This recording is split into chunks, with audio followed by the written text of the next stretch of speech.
Hey guys, welcome back to our channel, that is BSM Babaras Khatri. So the topic which we are discussing today is of class 10th history, chapter number 1, that is the rise of nationalism in Europe. So we will start the chapter by a famous quote. तो एक famous quote है कि if France get to cough, the whole Europe will cough. मतलब इसका मतलब क्या है कि अगर थोड़ी सी भी खांसी जुकाम लग जाए ना फ्रांस को, तो पूरा यूरोप जो है वो खांस खांस के पागल हो जाएगा.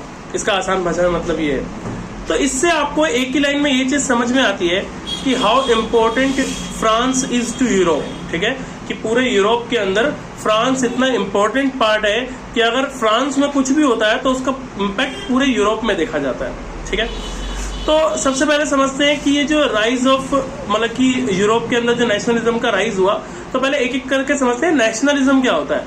तो नेशनलिज्म से मतलब होता है द फीलिंग, वो फीलिंग जब आपको ये फील होता है कि यार ये मेरा देश है, मुझे इस देश को बचाना है, मुझे इस देश को आजाद कराना है, ठीक है, मुझे इस देश को आगे ले जाना है. That feeling is called the nationalism. ठीक है ना, द फीलिंग ऑफ वननेस. ठीक है, एकता की जो भावना मन में आती है कि यार मेरा देश है, मेरे को इसको आजाद कराना है, मुझे आगे बढ़ाना है, उसी को बोलते हैं. So the rise of nationalism in Europe से मतलब ये कि पहले क्या था, यूरोप जो है वो बिट्स एंड पीसेस में बटा हुआ था. ठीक है, बिट्स एंड पीसेस मतलब टुकड़े टुकड़े हुआ पड़ा था. ठीक है, फिर उसको उसके अंदर क्या था कि उसके अंदर अलग अलग राजाओं का राज चलता था. ठीक है, स्पेशली नेपोलियन, उसके बारे में अभी हम आगे पढ़ेंगे. तो वहां पर लोगों को ये चीज की फीलिंग आई कि यार हमारे को अपने देश को आजाद कराना है, आगे ले जाना है. तभी से नेशनलिज्म वहां पर शुरू होता चला गया. तो उसके बारे में बात करते हैं. सबसे पहले तो 1789 वो पहला टाइम था, वो फर्स्ट टाइम था जब फ्रेंच रिवॉल्यूशन की झलक देखी गई. सबसे पहले फ्रेंच रिवॉल्यूशन की शुरुआत हुई. ठीक है, 1789. तो वहां पे क्या हुआ कि बहुत सारे पॉलिटिकल चेंजेस आने लगे. ठीक है, पॉलिटिकल चेंजेस बहुत फ्रीक्वेंटली, बहुत तेजी से होने लगे, जिसकी वजह से क्या हुआ कि जो रिवॉल्यूशन था वो अब शेप लेने लगा. रिवॉल्यूशन का मतलब होता है क्रांति.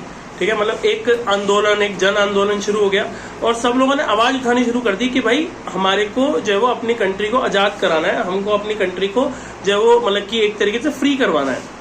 तो 19वीं सेंचुरी के अंदर नेशनलिज्म का जो फोर्स है वो और तेजी से बढ़ता चला गया. लेकिन हुआ क्या इससे जो है वो जो नेशन स्टेट था, ठीक है, उसको मेजोरिटी मिलती चली गई और सिटीजन्स ने एक सेंस ऑफ आइडेंटिटी डेवलप कर ली. सेंस ऑफ आइडेंटिटी का मतलब क्या है कि हमारी भी एक पहचान है. ठीक है, मतलब कि हम कोई एनोनिमस नहीं है. जैसे मैं एग्जांपल के लिए बोलूं कि आर यू एन एनोनिमस, तो आप बोलोगे no I am not anonymous, I have my identity. ठीक है, कि मेरा नाम ये है. ठीक है, मैं स्कूल में पढ़ती हूँ, मैं इतनी क्लास में पढ़ती हूँ, मेरे पापा का नाम ये है. ठीक है, तो ये आपकी आइडेंटिटी है. You are not an anonymous. ठीक है, तो एनोनिमसनेस से दूर होकर के वहां के लोगों ने एक आइडेंटिटी प्राप्त करनी शुरू कर दी. ठीक है, तो उसी से उनका जो है वो रिवोल्यूशन का स्टेप सबसे पहले शुरू हो गया. फिर इसके अलावा क्या था, reason for rise in nationalism. ठीक है, तो अब ये जो नेशनलिज्म शुरू हुआ यूरोप में, उसका रीजन क्या था. सबसे पहले तो एब्सोल्यूटिज्म. ये एब्सोल्यूटिज्म जो है, मैं इसके साथ में आपको बोलूंगा एक वर्ड और जोड़ देना जब आप नोट्स बनाओगे, एब्सोल्यूट मोनार्की. ठीक है, एब्सोल्यूटिज्म का मतलब यहाँ पे एब्सोल्यूट मोनार्की से है, मतलब तानाशाही. वहां पर क्या था, सबसे पहला रीजन था तानाशाही. ठीक है, तो जो तानाशाही वहां पर चल रही थी, जो वहां के राजा थे, वहां के जो किंग थे, वो जिस तरीके से लोगों को परेशान कर रहे थे, लोगों के ऊपर जो है वो अत्याचार कर रहे थे, उनका एक्सप्लॉयटेशन, शोषण कर रहे थे, उससे वो लोग परेशान हो गए थे. सबसे पहला रीजन तो ये था. दूसरा था स्प्रेड ऑफ लिबरल आइडियाज. ये लिबरल आइडियाज क्या होते हैं, लिबरल वर्ड का मतलब होता है फ्री. ठीक है, तो लिबरल आइडियाज जो है वो लोगों को समझाए जा रहे थे, उसका स्प्रेड हो रहा था कि तुम भी आजाद हो जाओ, देखो वो देश आजाद हो रहा है, देखो वो देश आजाद हो रहा है, तुमको भी आजाद होना चाहिए. तो ये जो लिबरल आइडियाज थे, इनका स्प्रेड हो रहा था, ये फैल रहे थे पूरी कंट्री के अंदर. अगला पॉइंट था slogan of liberty, equality, fraternity. ठीक है, तो इन सबके स्लोगन बन रहे थे, लोग इन सबको पसंद कर रहे हैं. मतलब क्या है, कोई बैनर बना रहा है, कोई पोस्टर लगा रहा है, और सबके अंदर बात क्या हो रही है, सबके अंदर बात यही हो रही है कि हमें देश को आजाद कराना है, हमें जो है वो लिबर्टी चाहिए, हमें आजादी चाहिए, वो सब.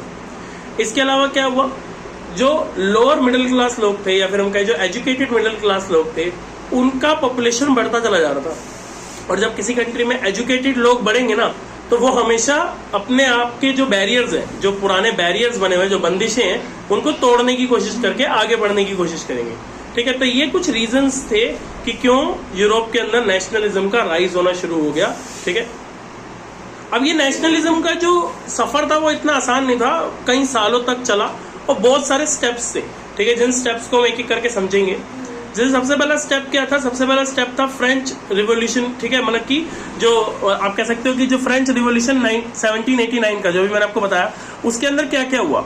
तो उसके अंदर सबसे पहली मांग क्या बनी कि हमें रूल बेस्ड कॉन्स्टिट्यूशन चाहिए, ठीक है। वहां के लोगों ने क्या बोला, हमको एक रूल बेस्ड कॉन्स्टिट्यूशन चाहिए, जैसे इंडिया में आज क्या है, रूल बेस्ड कॉन्स्टिट्यूशन है ना, कि बोला हमारे यहाँ का जो शासन है वो रूल से चलाया जाता है, तो हमारे को रूल बेस्ड कॉन्स्टिट्यूशन चाहिए, सबसे पहले उनकी मांग ये थी। दूसरा, वहां पर आइडियाज, इक्वालिटी, लिबर्टी, इन सब के आइडियाज वहां पर फैलने चले गए, ठीक है, फैलते चले गए। इसके अलावा क्या हुआ, फ्रेंच का मतलब कि फ्रांस का अपना एक ट्राई कलर फ्लैग बन गया, ठीक है। मतलब उन्होंने क्या किया, उन्होंने बोला कि हमको अगर फ्रांस को अलग कराना है तो उसके लिए एक अलग झंडा भी तो चाहिए, जैसे इंडिया का झंडा भी तो इंडिया के आजाद होने से पहले ही बना दिया गया था, ऐसे उन्होंने भी अपना फ्रांस का झंडा बना लिया था। इसके अलावा नेशनल असेंबली उन्होंने बना ली थी। नेशनल असेंबली क्या है, जैसे हमारे यहाँ पे संसद है, ठीक है, जैसे हमारे यहाँ पे पार्लियामेंट है, वैसे ही वहां पे नेशनल असेंबली है, जहां पर सारे मेजर डिसीजंस लिए जाते हैं कंट्री के रिगार्डिंग। तो उसकी शुरुआत हो गई थी, उसको एस्टेब्लिश कर लिया गया था कि जब हमारा आजाद हो जाएगा देश को, हम यहाँ पर बैठ करके डिसीजन लेंगे, कॉन्स्टिट्यूशन बनाएंगे एंड ऑल। इसके अलावा uniform system, weight and measures के जो वो इन सबके सिस्टम बना लिए गए थे। मतलब क्या है, अब ऐसे समझिए, अगर आज मैं किसी चीज को तोल रहा हूँ केजी में, आप उसी चीज को लीटर में तोल दो, ठीक है, तो दोनों का वेट में फर्क होता है। आपको पता है ना कि 1 लीटर दूध का मतलब 1 किलो दूध नहीं होता, ये चीज मालूम है ना आपको, ठीक है ना, कि हम लोग कहीं जाके ऐसे अनपढ़ों की तरह बोल देते दुकान पे जाके, भैया 1 किलो दूध दे दो, तो वो 1 किलो दूध देता भी नहीं हमको 1 लीटर दूध देता है, और 1 लीटर दूध का मतलब 938 या 39 ग्राम ही होता है सिर्फ। तो इसका मतलब क्या है कि यूनिट में डिफरेंस है।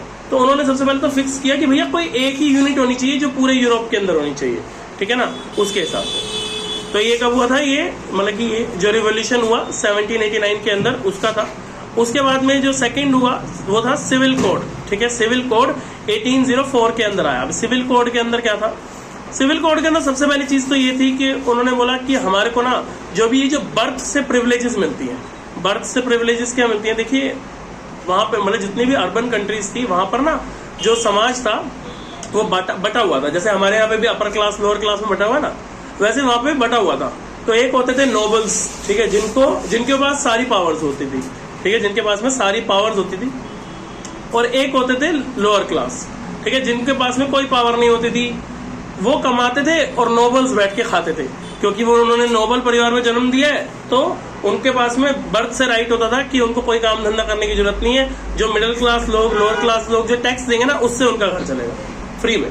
तो इस तरीके से, तो सबसे पहले तो ये जो बर्थ के बेस पर, आखिर ये जो डिस्क्रिमिनेशन था, ये जो भेदभाव था, किसके हिसाब से था, बर्थ के बेस पर ही था ना। तो ये जो बर्थ के बेस पर डिस्क्रिमिनेशन था, सबसे पहले तो ये खत्म किया गया। दूसरा क्या किया गया, इक्वालिटी बिफोर लॉ, ठीक है, तो इक्वालिटी बिफोर लॉ को लाया गया, मतलब कानून की नजर में सभी बराबर हैं, इस चीज को आगे लाया गया, ठीक है। तीसरी चीज वहां पे एडमिनिस्ट्रेशन डिवीजन किया गया। एडमिनिस्ट्रेशन डिवीजन से मतलब ये है कि अब वहां पे जो किंग है या फिर वहां पे जो मतलब जो भी कंट्रोलर है या जो भी प्राइम मिनिस्टर प्रेसिडेंट है, वो सारे काम अपने हाथ में नहीं रखेगा, उसके कामों को बांटा गया, उसके कामों को डिवाइड किया गया, ताकि देखो सिंपल सी बात है, अगर मैं आज आपको सारे के सारे काम दे दूं तो आप एक भी काम बढ़िया से नहीं कर पाओगे, पर मैं आपको बोलूं कि ये 2 काम है बस आपके, तो आप उन कामों को अच्छे से कर पाओगे। तो इसी तरीके से वहां पे जो एडमिनिस्ट्रेटिव डिवीजन था उसको सिंप्लीफाई किया गया, किसका क्या काम है, क्या रोल है, सबको बिल्कुल अच्छे से बता दिया गया। फ्यूडल सिस्टम हटा दिया गया। फ्यूडल सिस्टम क्या है, यही राजा वाला जो सिस्टम था, तानाशाही वाला सिस्टम, ये हटा दिया गया। इसके अलावा जो पीजेंट्स थे, पीजेंट्स मतलब किसान जो थे, उनको जो है वो फ्री कर दिया गया, ठीक है, उनको फ्री कर दिया गया, और उनके पुराने जितने भी टैक्स थे वो सब माफ कर दिए गए। इसके अलावा जो रिस्ट्रिक्शंस थी, ठीक है, कि मतलब यहाँ का बंदा वहां नहीं जा सकता, वहां का बंदा यहाँ नहीं आ सकता, ठीक है, इसके अलावा आप ये काम नहीं कर सकते, आप वो काम नहीं कर सकते, वो सभी जो रिस्ट्रिक्शंस थी वो सब हटा दी गई थी। इसके बाद में बात करते हैं कंजर्वेटिज्म की। अब क्या हुआ कि जब यहाँ पर अभी आपको बताया कि वहां पे हटा दिया उसको, तो जो नेपोलियन वहां का राजा था उसको हटा दिया गया, ठीक है। अब नेपोलियन के हट जाने के बाद में वहां पर कंजर्वेटिज्म फैल गया। अब ये कंजर्वेटिज्म क्या होता है उसको समझो। कंजर्वेटिज्म शब्द बना है कंजर्वेटिव से, और कंजर्वेटिव का मतलब क्या होता है, जैसे मैं एग्जांपल देता हूं। अब मान लो कि आपके पेरेंट्स आपसे बोले 12वीं के बाद में बस जितना पढ़ना था पढ़ लिया, चलो अब हमारे यहाँ पे इतना नहीं पढ़ाते, और ठीक है, और अब तुम घर से बाहर नहीं निकलोगे, ठीक है, अब तुम्हारी शादी कर देंगे, मान लो तुम्हारे घर में ऐसा बोले तुमको, तो ये क्या है, this is called as conservative mindset, ठीक है, this is called as conservative mindset, ठीक है। जब कोई पुराने विचारों, पुराने हिसाब किताब से चलने की कोशिश करे उसे कंजर्वेटिव बोलते हैं, ठीक है। तो वहां पर कंजर्वेटिज्म फैल गया। अब हुआ क्या था, जब नेपोलियन वहां से चला गया, तो नेपोलियन ने, जब नेपोलियन आया था तो उसने बहुत सारे चेंजेस लाए थे कंट्री के अंदर, ठीक है, यूरोप के अंदर बहुत सारे चेंजेस लाए थे। बट जैसे ही नेपोलियन गया तो फिर लोग मांग करने लगे कि हमारे को हमारे वही पुराने वाले सिस्टम्स ला दो, पुराने वाले तरीके ला दो जो नेपोलियन के आने से पहले चल रहे थे, ठीक है। तो इसके लिए एक सभा बुलाई गई, एक कॉन्फ्रेंस हुई, जिसको बोलते हैं ट्रीटी ऑफ वियना। 100% पेपर में आने वाला क्वेश्चन, छोटा बड़ा आड़ा टेढ़ा किसी ना किसी तरीके से जरूर आ जाएगा, ठीक है ना। तो ट्रीटी ऑफ वियना, इसके अंदर हुआ क्या था, वियना के अंदर एक ट्रीटी साइन की गई 1815 के अंदर, जिसके अंदर ऑस्ट्रिया, रशिया, प्रशिया, ठीक है, ये सभी कंट्रीज ने पार्ट लिया, ठीक है। और वहां पर ये डिसाइड किया गया कि जो भी पुराना सिस्टम था, ठीक है, पुराना जो कंजर्वेटिव सिस्टम था, नेपोलियन ने जो कुछ किया था उस सबको हटा के पुराना कंजर्वेटिव सिस्टम दोबारा लगा देंगे। इसी को ट्रीटी ऑफ वियना कहते हैं, ठीक है। या अच्छे से याद कर लेना, अच्छे से पढ़ लेना, रट्टा लगा लेना, पेपर में जरूर आता है, ठीक है ना, ट्रीटी ऑफ वियना। अब ट्रीटी ऑफ वियना के जो है वो कुछ कंसेप्ट समझ लेते हैं, फीचर समझ लेते हैं कि क्या क्या एग्जैक्टली हुआ था ट्रीटी ऑफ वियना में। सबसे पहले तो जो बर्बन डायनेस्टी थी, ठीक है, उसको रिस्टोर कर दिया गया था। मतलब इससे नेपोलियन से पहले उस पर बर्बन डायनेस्टी जो है वो कब्जा करे बैठी थी, तो उन्हीं की जो सिस्टम था उसको दोबारा लागू कर दिया गया था।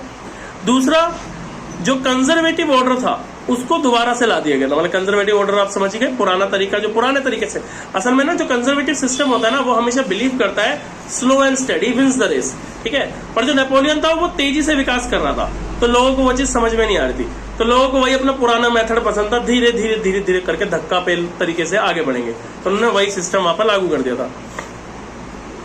इसके अलावा जब नेपोलियन ने कब्जा किया था, ठीक है, फ्रांस के ऊपर, तब नेपोलियन ने क्या किया था, अपने आसपास के एरिया को भी घेर लिया था। हमला किया, घेर लिया, साथ मिला लिया, हमला किया, घेर लिया, साथ मिला लिया, तो ऐसे करके। तो जैसे ही नेपोलियन गया, नेपोलियन ने जो जो हिस्से घेरे थे, जिन जिन हिस्सों पर कब्जा किया था, वो सब भी मतलब कि फ्रांस से अलग हो गए। इसके अलावा क्या हुआ कि जो बाउंड्रीज थी, ठीक है, बाउंड्रीज थी, वो सब भी मतलब कि मजबूत कर ली गई। तो उन्होंने कहा देखो अब जिसने जो अपना ले जाना था वो ले गया, जिसका जो हिस्सा था वो ले गया, एटलीस्ट हमारा तो हिस्सा हमारे पास ही रहे। तो इसलिए फ्रांस को एक स्ट्रिक्ट बाउंड्री बना दी गई, ठीक है, कि भाई इससे अब कोई हमारा हिस्सा ना लेके चला जाए, ठीक है। तो ये सब कुछ हुआ था, ये सब कुछ डिस्कस हुआ था किसमें, ट्रीटी ऑफ वियना में 1815 के अंदर। अब कुछ हम ऐसे लोगों की बात करेंगे जिन्होंने इस रिवॉल्यूशन के अंदर बहुत इंपॉर्टेंट रोल प्ले किए थे, जैसे कि ड्यूक मेटरनिक, ठीक है। ये जो ड्यूक मेटरनिक था, ये ऑस्ट्रियन चांसलर था, और वो 15 मई 1773 के अंदर पैदा हुआ था। और इसने ही वो जो मैंने अभी आपको बोला था ना, अभी जो मैंने सबसे पहले स्टार्टिंग में एक लाइन बोली थी कि when France sneezes the whole Europe catches cough, है ना, तो वो वाली जो लाइन थी वो इसी ने, रिमार्केबल लाइन इसी ने जो वो बोली थी। और वो कांग्रेस, वियना कांग्रेस का एक इम्पोर्टेंट पार्ट रहा हमेशा से, और वो पॉलिटिक्स के अंदर भी रहा, फ्रांस मतलब कि फ्रांस की पॉलिटिक्स के अंदर भी रहा 1814 से लेकर के 1848 तक। और वो भी जो है वो मतलब कि पुराने कंजर्वेटिव मतलब जो सिस्टम्स था उनका साथ देता था और बोलता था कि यही सिस्टम बेटर है। इसके अलावा एक और मतलब कि रिवोल्यूशनरी थे जिनका नाम था गुजिप्पी मजीनी, ठीक है, गुजिप्पी मजीनी, गुजिप्पी गरीबल्दी, ठीक है, इनका नाम याद रखना, ठीक है, मतलब कौन से बोलेंगे, 3 याद रखना जरूरी, गुजिप्पी मजीनी, गुजिप्पी गरीबल्दी, ठीक है, और एक ये ड्यूक मेटरनिक, ठीक है। ये 3 नाम आपको अच्छे से याद रखने हैं, इन्होंने क्या किया, कैसे किया, वो सब आपको पता चलना है। तो ड्यूक मेटरनिक के बारे में हम बात कर चुके हैं, अब बात करते हैं गुजिप्पी मजीनी के बारे में। ये जिनेवा में इनका जन्म हुआ 1807 के अंदर। वो जो है वो सीक्रेट सोसाइटी के हिस्सा थे जब वो 24 साल के थे। उनको जेल भेज दिया गया था 1831 के अंदर, क्योंकि वो बार बार रिवोल्यूशन में पार्ट लेते थे, इन क्रांतियों में, आंदोलनों में पार्ट लेते रहते थे। इसीलिए उन्होंने जो है वो अंडरग्राउंड सोसाइटीज बनाई जेल में रहते हुए भी, ठीक है, मतलब कि सोसाइटीज बनाई, लोगों को जागरूक रखा, जो लोगों को जगाए रखा। और उसके बाद में जब तक जो वो उन्होंने जो वो यंग यूरोप को बोर्न नहीं करवा दिया, यंग यूरोप का जन्म नहीं करवा दिया, तब तक उन्होंने जो वो मतलब कि अपनी जिम्मेदारी से पीछे नहीं हटे। इसके अलावा गुजिप्पी गरीबल्दी की अगर हम बात करें तो वो जो है वो कोई रेगुलर ट्रूप्स का हिस्सा नहीं था, ठीक है, मतलब वो रेगुलरली इन रिजाइम्स में पार्ट नहीं लेता था, रिवोल्यूशन में पार्ट नहीं लेता था। उसने आर्म्ड वॉलंटियर्स को यूनिफिकेशन ऑफ इटली के लिए साथ लेके गया था वो, ठीक है। तो जब इटली का यूनिफिकेशन होना था तब वो उसने जो है वो आर्म्ड फोर्सेस मतलब सेना का साथ दिया था। 1860 के अंदर उसने जो है वो साउथ इटली की तरफ मार्च किया, ठीक है, और जो है वो वहां के जो लोकल पीजेंट्स थे उनको समझाया कि जरूरत पड़ने पर कैसे वो अपने देश का साथ दे सकते हैं और हथियार उठा सकते हैं। उनको मतलब कि एक तरीके से जो है वो एनकरेज किया, और इसी की वजह से यूनिफिकेशन ऑफ इटली जो है वो पॉसिबल हो पाया। तो अगर यूनिफिकेशन ऑफ इटली का कुछ भी क्वेश्चन आएगा तो गुजिप्पी गरीबल्दी का नाम आना ही आना चाहिए, ठीक है, उसके रोल को आपको बताना ही बताना है। अब बात करते हैं यूनिफिकेशन ऑफ जर्मनी की, ठीक है। यूनिफिकेशन ऑफ जर्मनी जो है वो 2 बार इसका अटेम्प्ट किया गया, 1866 के अंदर, फिर 1871 के अंदर। अब यूनिफिकेशन का मतलब क्या होता है? यूनिफिकेशन का मतलब होता है कि ऐसा था ना कि यूरोप में ना, मैंने आपको बोला ना, यूरोप बिट्स एंड पीसेस में बटा हुआ था। ये वर्ड याद रखना, bits and pieces. Bits and pieces का मतलब होता है टुकड़ा टुकड़ा, ठीक है, बिल्कुल टुकड़े टुकड़े हुआ पड़ा था। तो अब जो इटली था, जर्मनी था, ये सब ना छोटे छोटे छोटे छोटे पार्ट्स में बटे हुए थे। तो इनको यूनिफाई करने का मतलब है, मतलब यूनिफिकेशन का मतलब है इनको साथ में ला करके एक कंट्री बनाना, ठीक है। तो यूनिफिकेशन ऑफ जर्मनी के अंदर सबसे पहले तो है कि जो प्रशिया की लीडरशिप थी उसमें इसको किया गया। तो जो प्रशिया का लीडर था, ठीक है, उसकी अगुवाई में उन्होंने इसकी शुरुआत करी, और फिर ये जो है वो संभव हो पाया कि यूनिफिकेशन ऑफ जर्मनी हो पाया। इसके अलावा जो चीफ मिनिस्टर थे प्रशिया के, ओटो वन, ठीक है, ओटो वन बिस्मार्क, वो चीफ आर्किटेक्ट थे। और 3 जो है वो वॉर्स 7 साल के अंदर 3 वॉर्स जो है वो लड़नी पड़ी, ठीक है, ऑस्ट्रेलिया के साथ, डेनमार्क के साथ, फ्रांस के साथ में, और फिर आखिरकार क्या हुआ, प्रशिया की विक्ट्री हुई, और उसी से फिर जर्मनी का यूनिफिकेशन शुरू हो गया। मतलब आप बात समझो मैं क्या बोलना चाह रहा हूँ, मैं दोबारा समझाता हूँ। प्रशिया का जो प्रेसिडेंट था, प्रशिया का जो किंग था, ठीक है, उसका नाम था ओटो वन बिस्मार्क। उसने क्या किया, उसने बोला कि मैं तुम्हारी मदद करूंगा जर्मनी के यूनिफिकेशन के लिए। तो ये जो जर्मनी था ना वो 3 पार्ट्स में बटा हुआ था, मतलब 3 कंट्रीज ने इस पे कब्जा कर रखा था। कौन सी कंट्रीज ने? ऑस्ट्रिया, डेनमार्क और फ्रांस। तीनों से उसने लड़ाई करी, और तीनों से जो थोड़ा थोड़ा हिस्सा जर्मनी का उन्होंने ले रखा था उन सबको छीना, और फिर उससे जर्मनी का यूनिफिकेशन किया। समझ में आई बात? अब जो है वो, अब देखो सीधी सी बात है, तो प्रशिया का किंग था। अब प्रशिया का जब तक फिर यूनिफिकेशन हुआ ना तब तक किंग चेंज हो गया। तो प्रशिया का किंग हो गया था कैसर विलियम वन। तो उसने बोला कि भाई हमने अगर जर्मनी को यूनिफाई करवाया है, अगर हमने जर्मनी को आजाद कराया है, तो उसका किंग भी तो हमने ही बनना चाहिए। तो उसने अपने आप को वहां का जर्मन एम्परर घोषित कर दिया, ठीक है।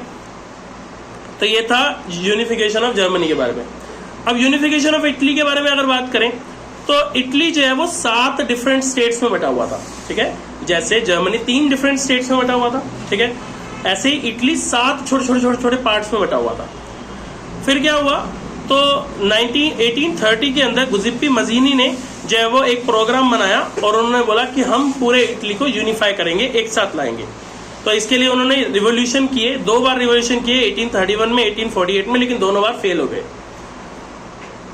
इसके बाद में फिर क्या किया गया, इसके बाद में जो है वो एक टैक्टफुल डिप्लोमेटिक अलायंस बनाया गया फ्रांस सर्डिया के अंदर, ठीक है, जिसने कि अल्टीमेटली यूनिफिकेशन ऑफ इटली करा दिया, ठीक है। मतलब क्या है, जैसे ऐसा होता है ना, कई बार अगर हथियार से काम ना चले तो डिप्लोमेसी से चल जाता है। डिप्लोमेसी क्या होता है? कूटनीति, ठीक है। डिप्लोमेसी का मतलब होता है कूटनीति करना। कूटनीति का मतलब क्या है, तुम्हारे तरफ जो है हमारे देश का पानी जा रहा है, मैंने पानी रोक दिया, अब तब तक पानी नहीं देंगे जब तक हमारा देश हम आपको नहीं दोगे, है ना। तुम्हारी तरफ जो है वो कुछ और जा रहा है, वो रोक दिया, ऐसे कर दिया। किसी दूसरे देश को बोल दिया तुम्हारी मदद ना करे, ऐसे से करके, जैसे इंडिया पाकिस्तान के साथ करता है। पाकिस्तान जब भी इंडिया को कुछ भी आंख वाँख दिखाता है, कुछ भी पंगा करता है ना, तो इंडिया लड़ने वड़ने नहीं पहुंच जाता। इंडिया कूटनीति अपनाता है और यही करता है। अमेरिका को बोलता है सहायता देना बंद करो इन्हें 2 महीने के लिए, ठीक है, बंद हो जाती है, ठीक है। फिर दूसरी कंट्री को बोला, IMF को बोलता भाई इनको कोई पैसा नहीं पहुंचना चाहिए, बंद हो गया। इनको पानी जा रहा है सतलुज रिवर से, वो बंद कर दो। सिंधु नदी बंद कर दो। हमारे यहाँ से प्याज जाता है, बंद कर दो। तो ऐसा ही होता है सच में।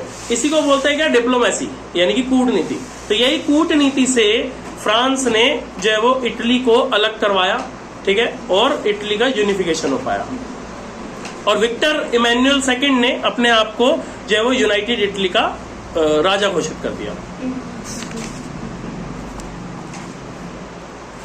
अब ब्रिटेन में किस तरीके से नेशनलिज्म हुआ वो समझते हैं। तो ब्रिटेन के अंदर नेशनलिज्म की जो शुरुआत हुई थी वो हुई थी एक सडन अपवीलन की वजह से, ठीक है। मतलब कि क्या है कि एक लॉन्ग ड्रॉन प्रोसेस चल रहा था, ठीक है, एक लंबा प्रोसेस चल रहा था, लेकिन एकदम से जो है वो आसानी से, मतलब एकदम से ही जो है वो क्या हो गया, नेशनलिज्म जो है वो ब्रिटेन की जो नेशनलिज्म था उसने काम किया और ब्रिटेन जो है वो आजाद हो गया।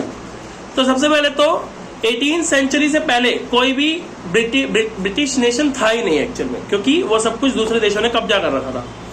तो जो इंग्लिश नेशन था उन्होंने बहुत तेजी से अपनी वेल्थ यानी कि अपना पैसा इकट्ठा किया और पावर्स को इकट्ठा करते हुए उन्होंने जो है वो अपना इन्फ्लुएंस दिखाया, और जो छोटे छोटे नेशंस में, छोटे छोटे हिस्सों में बटा हुआ था पूरा ब्रिटेन, उसको एक साथ कर दिया।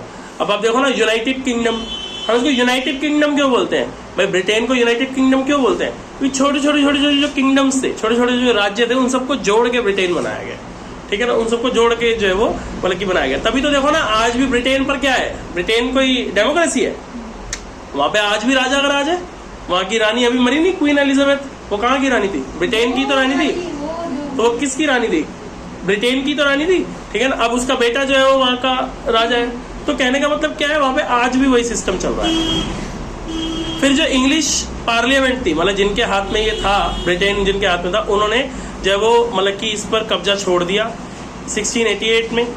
फिर United kingdom of great Britain बनाया गया 1707 में, ठीक है। तो 1707 के अंदर, ये वर्ड याद रखना, 1707 के अंदर the kingdom of UK of great Britain, मतलब यूके बनाया गया, ठीक है। और जो है वो इसके बाद में जो न्यू ब्रिटेन था वो साथ बढ़ के आगे बढ़ने लगा और दूसरी कंट्रीज पर कब्जा करने लगा बढ़ के, ठीक है ना। अब हम पर कब्जा किसने किया था, हम पे कब्जा ब्रिटेन ने तो किया हुआ था, अमेरिका कभी किसी पे कब्जा नहीं करा, ठीक है। ब्रिटेन ने तो कब्जा किया, तो पहले वो खुद आजाद हुआ, फिर अब देखो उसने दूसरों को कब्जा करना शुरू कर दिया, ठीक है। तो इस तरीके से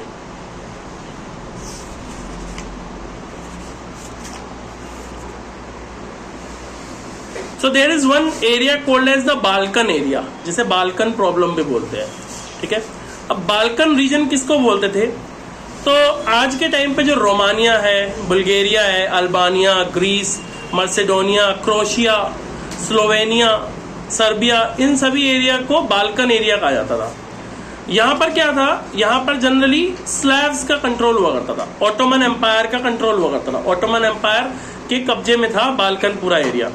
अब यहाँ पर क्या हुआ, धीरे धीरे यहाँ पर नेशनलिज्म का आइडिया स्प्रेड होने लगा, लोगों के मन में नेशनलिज्म, राष्ट्रवाद की भावना आने लगी।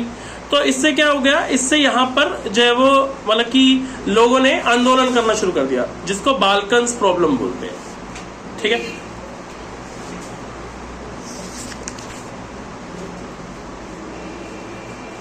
अभी कुछ सिंबल्स एंड सिग्निफिकेंस हैं, ठीक है, कि मतलब कि जब वो लोग नेशनलिज्म के लिए पोस्टर्स वगैरह बनाते थे, सब कुछ करते थे, तो कुछ सिंबल्स होते थे जिनका इस्तेमाल वो लोग करते थे। जैसे ब्रोकन चेन का मतलब होता था बीइंग फ्रीड, ठीक है। अब जैसे ब्रेस्ट प्लेट विद ईगल, ठीक है, तो ईगल के सामने एक प्लेट के ऊपर मांस का टुकड़ा रखा है, तो वो सिंबल होता था कि जर्मन एम्पायर का सिंबल, जर्मन एम्पायर और मजबूत हो रहा है, ठीक है। क्राउन ऑफ ओक लीव्स, ठीक है, तो ओक लीव से बना हुआ एक क्राउन यानी कि एक छत्र बनाया जाता था, जिसका मतलब हीरोइज्म से होता था, ठीक है। हीरोइज्म मतलब जिसने नहीं जिसने उसका काम किया है, मतलब लाइक कोई ऐसा काम किया जिससे कि हम आजादी की ओर आगे बढ़े, तो उसको ये पहनाया जाता था। स्वॉर्ड जो है वो रेडीनेस टू फाइट का सिंबल होती थी कि हम तैयार है लड़ने के लिए। ऑलिव ब्रांच अराउंड स्वॉर्ड, तो अगर स्वॉर्ड यानी कि तलवार के आसपास ऑलिव की ब्रांच होती थी, तो वो ये सिंबल करता था कि हम शांति करने को तैयार हैं, शांति के लिए करने का, शांति की चाह। इसके अलावा जो है वो अगर ब्लैक, रेड और गोल्ड कलर का ट्राई कलर होता था, तो वो फ्लैग होता था लिबरल नेशनलिज्म का। तो जो नेशनलिज्म होते थे, जो आज़ादी चाहते थे, उनका फ्लैग होता था। और अगर कहीं पे अगर सन और उसकी रेस दिखाई जाती थी, तो वो एक नए एरा की तरफ दिखाती थी, ठीक है। So that's all about this chapter. So if you have any doubt, you can always ask us in the comment section. Thank you so much.